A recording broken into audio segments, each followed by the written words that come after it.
হৰি নামৰ ৰসে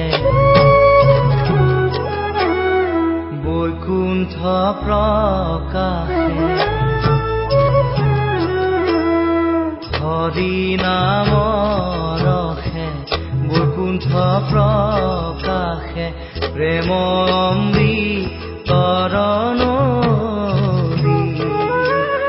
শ্ৰীমন্ত শংকৰে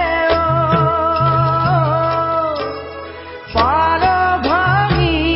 দিলে শ্ৰীমন্ত শংকৰে পাৰ ভাঙি দিলে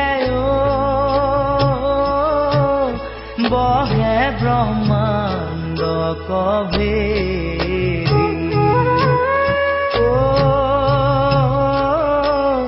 বহে ব্ৰহ্মাণ্ড কভেৰি গোবিন্দৰ প্ৰেম অমৃতৰ নদী বহে বৈকুণ্ঠৰ পৰা চাৰি পুৰুষ